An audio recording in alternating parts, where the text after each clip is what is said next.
Steel plant కి కేంద్ర సహకారం ఉంటుంది. ఎంపీ శ్రీ భరత్ మరో 2 వారాల్లో విశాఖ స్టీల్ ప్లాంట్ కు కేంద్ర ప్రభుత్వం ఏదో ఒక సహకారాన్ని అందిస్తుందని విశాఖ ఎంపీ భరత్ అన్నారు. స్టీల్ ప్లాంట్ ప్రైవేటీకరణ వ్యతిరేకిస్తూ కూర్మన్నపాలెంలో చేస్తున్న స్టీల్ ఉద్యోగుల నిరసన శిబిరంలో ఆయన పాల్గొన్నారు.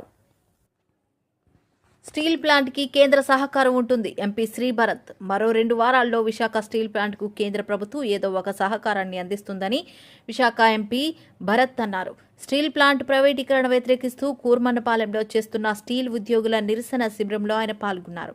కార్మికులతో మాట్లాడుతూ స్టీల్ ప్లాంట్ సమస్యలపై ఢిల్లీలో కేంద్ర మంత్రులతో చర్చించానని, మనకన్నా కేంద్ర ఉక్కు మంత్రి స్టీల్ ప్లాంట్పై సానుకూలంగా ఉన్నారని, స్టీల్ ప్లాంట్లో సమస్యల పరిష్కారానికి కృషి చేస్తున్నారని, మరో 10 రోజుల్లో స్టీల్ ప్లాంట్కు సహకారం అందుతుందని అన్నారు. స్టీల్ సమస్య తన చేయి పల్లా శ్రేణు చేయి దాటి ముఖ్యమంత్రి నేరుగా ఢిల్లీలో సమస్య పరిష్కారం కోసం చర్చిస్తున్నారని అన్నారు. కేంద్ర ఆర్థిక మంత్రి నిర్మలా సీతారామన్ స్టీల్ ప్లాంట్కు తప్పకుండా కేంద్రం నుండి సహకారం ఉంటుందని అన్నారు. మొన్న జరిగిన సంఘటన తర్వాత బల్లగారు నేను కూడా మాట్లాడి స్టీల్ ప్లాంట్లో అనేక కారణాల వల్ల స్టీల్ ప్లాంట్ ప్రొడక్షన్స్ తగ్గిపోవడం, ఒక ఫర్నేస్ షట్ డౌన్ అవడం వల్ల ఇక్కడ అందరూ ఆందోళన చెందుతున్నారు. మనం దానికి భరోసా చెప్పాలి, ఒక రెస్పాన్స్ ఇవ్వాలనే ఉద్దేశంతో వాళ్ళు రావడం జరిగింది. నిన్న ఢిల్లీలో ఉన్నప్పుడు కేంద్ర ఫైనాన్స్ మంత్రి నిర్మలా సీతారామన్ గారు కూడా కలవడం జరిగింది.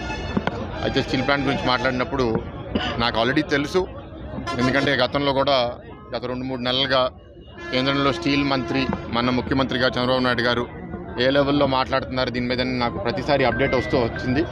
ఆవిడ కూడా అదే చెప్పారు, డిస్కషన్స్ హై లెవెల్లో అందరి మధ్యలో జరుగుతున్నాయి.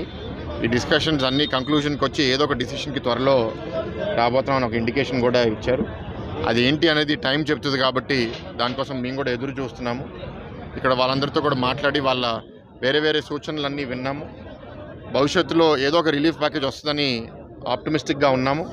వచ్చిన తర్వాత కూడా స్టీల్ ప్లాంట్ని బాగా పనిచేసే విధంగా కార్మికులందరూ రెడీగా ఉన్నారు.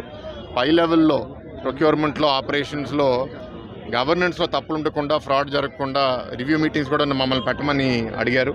తప్పకుండా కుదిరినంత వరకు మేము కూడా రివ్యూ మీటింగ్స్లో పార్టిసిపేట్ చేసి స్టీల్ ప్లాంట్ సక్రమంగా వచ్చేటట్టు, దాని తర్వాత మిగతా కొన్ని పాయింట్స్ స్ట్రాటజిక్గా నాటి అన్ని చిన్న పాయింట్స్ చెప్పారు. అన్ని పాయింట్స్ దాని ఇంపార్టెన్స్ బట్టి టేకప్ చేస్తాము and wheel work towards reviving the steel plant. లేదండి, ఆందోళన చెందుతున్న స్టీల్ ప్లాంట్ అంటే వాళ్ళు ఏంటంటే 2 ఫర్నెస్ల నుంచి ఇప్పుడు ఒక ఫర్నెస్కి వచ్చినప్పుడు ఏ డైరెక్షన్లో వెళ్తుందని ఆందోళన ఫీల్ అవడంలో తప్పులేదు. కానీ కేంద్రంలో మంత్రులు మాకు ఇచ్చే అష్యూరెన్స్ బట్టి మాకేంటంటే తప్పకుండా నమ్మకం వస్తుంది. ఎందుకంటే స్టీల్ ప్లాంట్ మినిస్టర్ తాలూకా మినిస్టర్ స్టీల్ మినిస్టర్ గారు ఇది ఛాలెంజ్గా తీసుకుని రివైవ్ చేయాలనే తపనలో డే 1 నుంచి ఉన్నారు. అదే కమిట్మెంట్తో వచ్చారు. మొన్న మాట్లాడినప్పుడు కూడా అదే చెప్పారు. కాబట్టి నేను ఏదో సపోర్ట్ ఇస్తాను అని అంటున్నారు, మళ్ళీ అంటున్నారు. వచ్చిన తర్వాత మీరు ప్రొడక్షన్ తీసి చూపించాలంటున్నారు. దానికి అనుగుణంగానే ఇక్కడ మెసేజ్ కూడా వీళ్ళందరికీ ఇవ్వడం జరిగింది.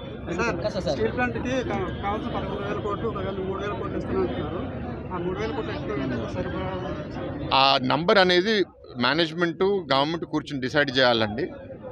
మనం రాసుకుని ఏదన్నా కావాలని అడగచ్చు, అది మనం పక్కగా బ్యాకప్ చేసుకుని చూపించాలి. అది వీళ్ళు చూపిస్తారు. దాని తర్వాత కేంద్ర మంత్రి కూడా దాన్ని ఇవాల్యుయేట్ చేసి ఒక డిసిషన్ వస్తారు. దాన్ని బట్టి ముందుకెళ్తారు.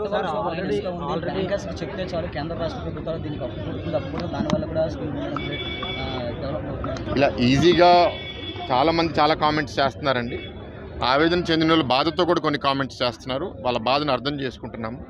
వాళ్ళు ఏంటంటే రకరకాల కాంప్లికేషన్స్ ఉన్నాయి. ఓవరాల్ మన అందరిది ఒకటే గోల్ ఏంటంటే స్టీల్ ప్లాంట్ సర్వైవ్ అవ్వాలి, ఫుల్ ప్రొడక్షన్ రావాలి, లాభాల లోపలికి వస్తేనే దీన్ని నిలబెట్టుకోగలుగుతాము.